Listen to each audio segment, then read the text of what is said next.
Hello दोस्तों, Dalip Hindi short and classes में आपका हार्दिक स्वागत है।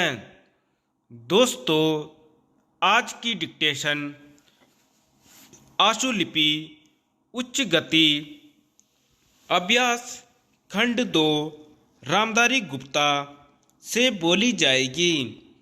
डिक्टेशन की गति 100 शब्द प्रति मिनट होगी। डिक्टेशन स्टार्ट करते हैं 5 सेकंड बाद।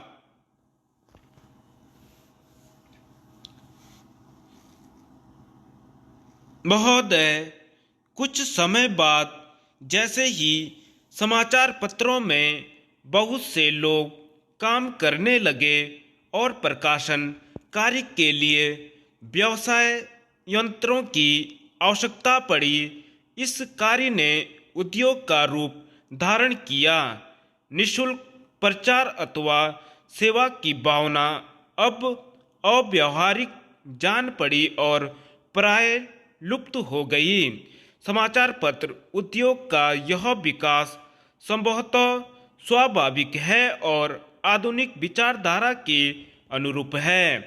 फिर भी यद्यपि पत्रों का प्रकाशन एक उद्योग के रूप में होता है, समाचार पत्र स्वउद्देश्य राष्ट्र सेवा की भावना तथा नैतिक दायित्व से एकदम मुंह नहीं मोड़ सकते।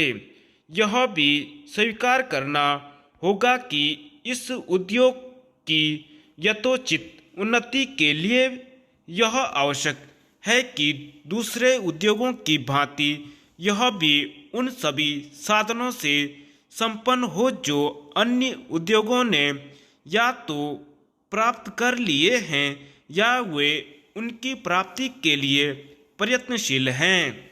इसलिए यह सभी के हित में है कि समाचार पत्र उद्योग उन्नत हो और इसका आधार अधिक से अधिक ठोस हो।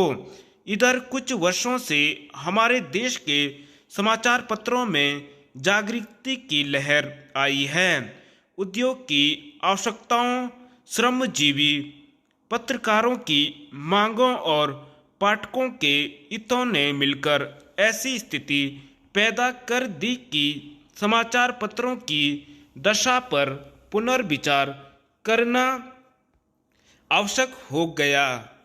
समाचार पत्र आयोग की नियुक्ति, आयोग की सिफारिशों का प्रकाशन और उन सिफारिशों पर सरकार का निर्णय, ये सभी उक्त समस्या को सुलझाने के सम्मिलित प्रयत्न हैं। मैं आशा करता हूँ कि इन प्रयत्नों द्वारा समस्या का समाधान हो सकेगा, समाचार पत्र उन्नत होंगे और इस उद्योग में कार्य करने वाले सभी लोगों को संतुष्ट किया जा सकेगा। मैं जानता हूँ कि यह सब कहना सरल दिखाई देता है, किंतु व्यवहार में लाना बहुत कठिन होता है।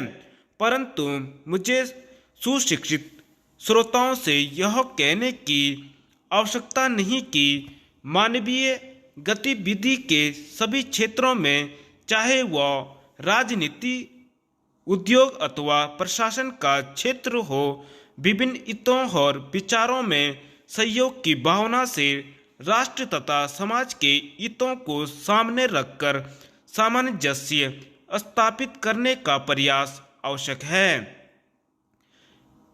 मैं इतना निराशावादी नहीं कि मैं यह समझूं कि वे लोग जिनके सुझाव बड़ी बड़ी समस्याओं को सुलझाने में सहायक होते हैं, निजी समस्याओं का निपटारा करने में असफल रहेंगे। हाल में भारतीय संसद ने इस संबंध में जो अधिनियम पास किए हैं, उनका उद्देश्य समाचार पत्रों की समस्याओं को सुलझाना है। यह कहना अनावश्यक होता कि कोई भी अधिनियम, चाहे वह किसी भी क्षेत्र में सुधार के लिए लागू किया जाए, प्रभावपूर्ण रूप से सभी कार्यान्वित हो सकता है जब सभी संबद्ध दल उसे सहयोग की भावना से ही कार्य रूप दें। इन मामलों में अधिनियम के शब्दों का इतना महत्व नहीं जितना उनके पीछे निहित भावना का होता है। क्या मैं आपकी संस्था से यह अनुरोध कर सकता हूं कि इस मामले में आप समाचार पत्रों को मार्ग दिखाएं? आपकी संस्था निश्चय ही प्रमुख तथा अत्यंत प्रभावशाली समाचार पत्रों की प्रतिनिधि संस्था है। प्राय सभी बड़े समाचार पत्र आपके सदस्य हैं। धन्यवाद।